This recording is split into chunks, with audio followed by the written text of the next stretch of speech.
Today I have a very special and important guest for Ups and Downs because he is the guy who wrote the song that the show is named after. Chris Conley of Saves the Day. They've been rocking for, it's getting what, pretty close to 20 years now? Man, it's been forever. It's been, we started playing music in 1994, but that was with my friend Brian Newman, and he was the original drummer of Saves the Day. We changed our name to Saves the Day in 1997, so I think we could use that as the official starting point. So we're still not too far off, and I'm sure there's going to be some very special things in the future. But you guys just came out with a self-titled album, and it's going to be released. Actually, it should be released by the time this interview airs today. So that'll be awesome. It's super good. It's very catchy. If you like Saves the Day, you're going to love this album. And if you just like good, catchy rock music, I think you'll like it as well. You guys did a PledgeMusic campaign for this album. How did you kind of decide on doing that, and are you happy with the results? I am so thrilled with how that went. We just thought, we thought we could make this album really special for our fans and get them involved in a way that we have never done before.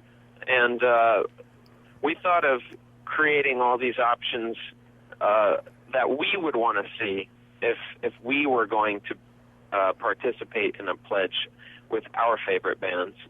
So we did all kinds of things like, spend a day in the studio with the band, or get handwritten lyrics, or have a special personalized recording made for you, or come hang out at a show and jam with us at Soundcheck.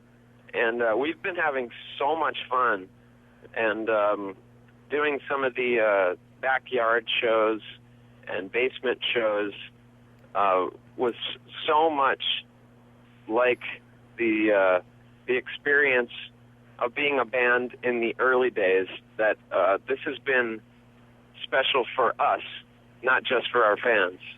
We've really enjoyed this experience. And would it be something that you'd be interested in doing again sometime?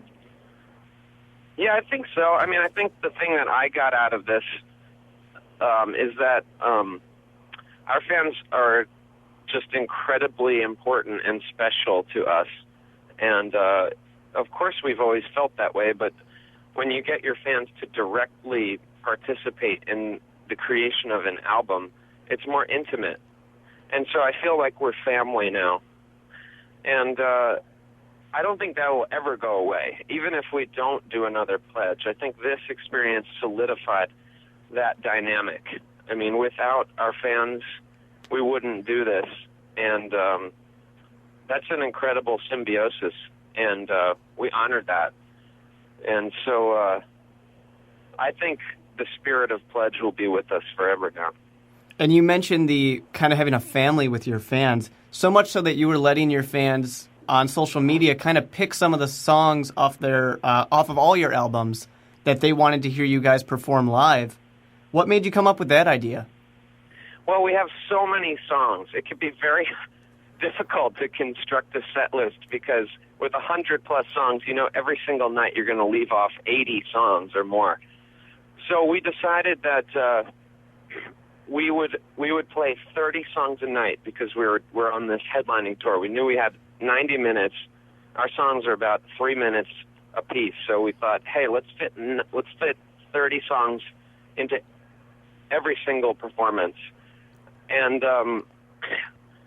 by doing that, we're able to play a lot of songs over the course of a few nights. So what we did was we constructed 4 different set lists that are all 30 songs. And, maybe 15 or 20 songs are the same from night to night. But there's enough different songs that over the course of 4 nights, we play close to 60 songs. And it was really fun getting feedback from our fans about what songs they wanted to hear, because some of those songs we just haven't played in a long time and haven't thought to put in a set list. But when we started to put these long set lists together, it worked out perfectly that we found spots for all these songs that we just haven't done. So here we are out on tour, and we've gone through the cycle of set lists twice now. So we've played all 4 sets twice, and each one of them is different. And it's really fun to play so many different Saves the Day songs. It's the first time ever, really, that the band's been able to cover this much ground.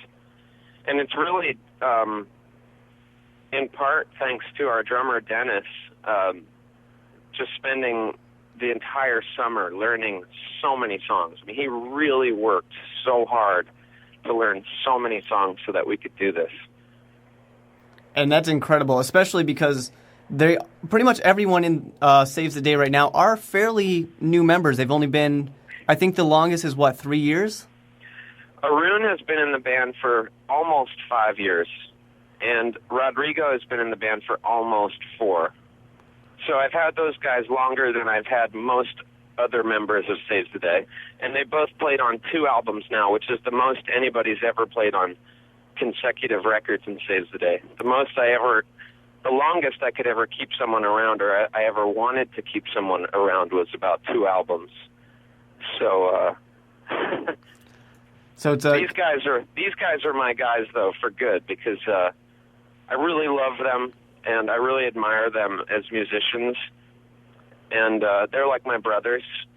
And so, that was part of the reason I wanted to self-title this album, because to me this is Saves the Day. It's been a long time in the coming, but I think our fans can tell that this is a band, and we're not going anywhere. That's fantastic to hear. I want to know, we're talking about the new music, Xenophobic Blind Left Hook. That's such an awesome song, such a catchy song. What is that song about? Well, it's about prejudice, really. It's just about my own sadness about intolerance. I just think it's devastating. I could cry thinking about it. I mean, I'm a very emo guy. So we had an experience on tour with the Get Up Kids in Toledo, Ohio, where our bass player, Rodrigo, got his face smashed in trying to break up a fight between a gang of bikers and a fan out in the parking lot outside of this show. And it was a strange, extremely surreal evening. And the altercation had nothing to do with, with prejudice or intolerance. It was really probably just male aggression gone wrong. But the night itself was sort of oddly cinematic. So I just took the events of the evening and put them in the context of my idea, so that I could sing about what I wanted to sing about without it being too heavy. On this album, I wanted to sing about things that were sort of bigger, maybe more heavy themes, but I also don't feel very heavy and low down in my own heart. So for me, it was about how to talk about those heavy things, but coming from a more mature point of view. So anyway, Xenophobic fit perfectly. And I'm glad you like that song. That one's, I think, my favorite right now on the new record. That's awesome. I'm in good company then. So while you're here for Riot Fest in Chicago, are there any kind of Chicago activities that you just love to do or still want to do? Well, we always go to the Chicago Diner because we're always looking for the good vegetarian food. But, every time I'm in Chicago, I'm playing shows, and so that's what I look forward to. I mean, I love being at the gig. I like meeting people outside the venue, wherever we're playing. And Chicago is just a good city to be in. It feels good. It's something I've noticed traveling is every city feels different. I mean, actually feels different physically inside, how it resonates within you. And I really enjoy how Chicago feels. So it's sort of an abstract answer, but I'm definitely an abstract guy. That works as well. I do suggest, though, maybe you can take Arun over to the United Center, show him where some real hockey teams play. I'm going to tell him that you said that. That's great. I know him and I have had some moments on Twitter talking about hockey. So really? That's so awesome. It gets a little, I think it was like during the Stanley Cup, too. He said something about one of our players, like how he'd love to see him in a Red Wings jersey. And I was like, you shut your mouth. He's not going anywhere. That's so awesome. He gets into it. He gets really into it. Definitely. I can definitely tell he's a huge fan. Unfortunately, of the wrong team, but I won't hold it against him. Okay. So I want to know, with all the band members in Saves the Day right now, if there was a zombie apocalypse, who would survive the longest? Oh, my God. Good question. Easily Rodrigo. And why is that? Rodrigo could put the rest of the band on his back and still climb a mountain. He is just a man of strength. And actually 2 nights ago, it was pouring rain in Denver, Colorado. You might have heard about all the flooding. And Rodrigo carried Arun about a mile in the pouring rain to our bus on his back. So he can actually do these things. That's crazy. So Rodrigo's going to win. He will win the zombie race. That's fantastic. That's the kind of guy you definitely want to have in your band. That's right. That's why I keep him around. You know, I mean, he's pretty good at bass, but he's really good at carrying people on his back. So your grapefruit cover for the self-titled album, it's probably one of the most delicious-looking album covers out there. What was the reasoning behind the grapefruit? You know, it's the weirdest thing. I was just thinking, like, after the album was done, I was thinking about just what the music felt like visually. I don't know if that makes sense, but I was trying to just think of the colors. You know, a lot of times I'll get ideas for colors. For Daybreak, I knew that it wanted to be white. It just felt that way. And for this album, I just kept feeling like it needed to be sort of like a neon pink or like some sort of strange orange color. And I said to Rodrigo, I just keep seeing a grapefruit in my mind. And I said, I see a neon grapefruit. And that's just what the album feels like to me. And he thought that could actually be cool as an image. So Rodrigo has just incredible aesthetics, and his sensibilities are fantastic. He's a very artistic guy. So he immediately started referencing Andy Warhol and some of the more abstract covers of rock albums in the 60s and whatnot. And we just started going through stuff. And even, you know, some of the more modern things like Flaming Lips records, just checking them out. And we finally found the artist to work on this project. And he was excited. His name is John Michael Benet. And he was really excited about the idea. And he ran with it. And Rodrigo was calling the shots. So that's how we came to have such a delicious looking cover. That's fantastic. I'm glad you like it. So I think the next album, of course, should be a dessert to kind of follow up this one. Yeah, exactly. Yeah. So now we're nourished. We're properly nourished. Yeah. So now you got to put the unhealthy food into your body next. Yeah. Ruin it now. So you guys are signed back with Equal Vision now. It's been a long time through Rory Records with Max Bemis. How did that all come about? Well, I just love Max. He's one of my best friends in the whole world. I mean, not, outside of music. So we always talk. And,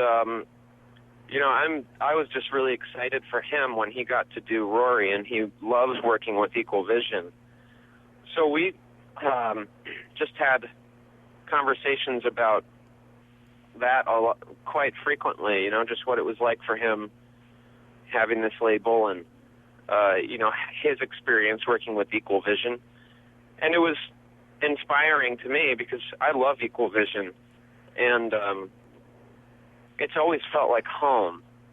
And then knowing that Max was there, and Max really, really loves being a part of Equal Vision, was enough for me to know that this is a place that I could see the band continuing to call home for a long time coming. Possibly the rest of the band's career. I don't know what the business of music will be like in the next 10 years, but for now, if there is a business of music, we want to be doing it with equal vision. And you talk about Max being such a good friend.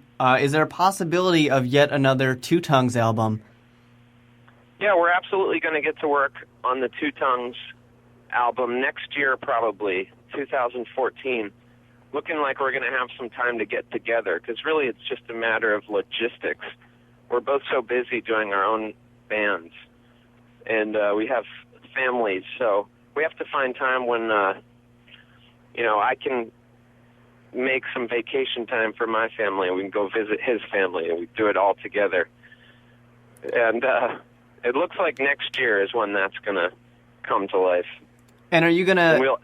We'll do a tour and everything after that. That would be awesome. Are you going to include some new people? Because I know it also had Dave and Kobe, who both are neither with either band anymore. Are you going to bring them back, or are you going to use some new guys? I think Max and I want to keep it save the day and say anything, so kind of half and half. So I imagine this next album will be with Arun, Rodrigo, and Dennis, and hopefully the twins and Parker, and whoever else from Max's camp that he wants to wrangle. We want to get Sherry involved too. That would be basically you're just going to have this huge sound. That would be fantastic. Yeah, it's going to be massive. All right, so I want you to visualize this with me really quick. You open your eyes and you're in a dark room. Suddenly a spotlight beams down on you. You look up and notice a steel cage dropping down around you. You now realize that you are in a wrestling ring and you have one opponent in front of you. You look up to your opponent. You can pick anyone in the world. Who is standing across from you in this steel cage match? Oh my God, Darth Vader, easily. That's my guy. Well, yeah, I mean, I can use the Force, so he's going to have to watch out. I also know that he's just a sad little man in there. Can use some of that knowledge against him. That's a good idea. He misses his mom, That's true. He misses his mom. He's afraid that he's going to lose his loved ones, and so he's hurting. He's just hurting. We're just going to have a nice, long therapy session, and he's going to work it all out. He's going to be back to normal, Anakin again. And then you'll save the whole universe. So there's that. Yeah, well, there we go. So, Ain't No Kind of Love, another great song. This one feels... It was one of the ones that you used to tease for the album. Right, yeah. And this song feels like the meaning is fairly obvious, but what is the meaning behind this song? Well, my wife works in social work, and so she sees all kinds of dysfunctional relationships, and I really didn't know the extent of the problem until, hearing about what she deals with, in a vague way, and it just kind of hurt my heart to hear these stories, and clearly she doesn't tell me what's going on, but because that's not part of the job. But I can certainly glean the gist of what her day was like, just because we're married, and so recognizing the reality of the state of people's dysfunctional relationships was very hard for me. It was overwhelming, so I felt like I needed to write about it, and I didn't want to write specifically about extremely dark, depressing subject matter, but it was weighing on my heart, so I felt like, how would I say this? And to me, the best way is that I can say it is that's not the way that we're supposed to love one another. It's just not my idea of love. That's not love. And so that was just part of the theme of this album. The entire album is about remembering that we do love each other, all of us. We need each other, and when I was looking at the world, that was one of the things that really deeply hurt. Just like in Xenophobic Blind Left Hook, I mean, the intolerance and cruelty in the world is just too much. So I just had to write about it. And can we expect a music video sometime soon for any of the songs? Yeah, we're gonna make a video after this tour, and I'm not sure for what song yet, but we'll figure that out. Great, I can't wait to see it. So what role does college radio play for Saves the Day and the music industry? I think it's hugely important for Saves the Day because we don't get played on the main airwaves, and that's fine. I mean, I feel lucky just to be in a band, but when there are organizations out there that help and promote the music, it's a miracle. I'm just so thankful. And college radio has always been there for Saves the Day. I mean, as far back as I can remember, even into the 90s, when we were on Equal Vision the first time. And every time we go to a college radio station, it just feels like hanging out with friends. And I like doing the other radio stuff, you know, the big programs, and it's a different experience. I think in the college environment, we belong there more apparently. It's obvious that's where our real fans are. Makes sense. So I want to thank you, of course, for taking the time to speak with us here at WXAV. Are there any last words for your Saves the Day fans? I love you guys. We could not do it without you. And we'll see you on tour. And then onward and upward. Here we go. Great. Well, thank you for speaking with us. Thank you so much. Talk to you next time and see you in Chicago. All right. See you, Chris. All right. Thanks a lot.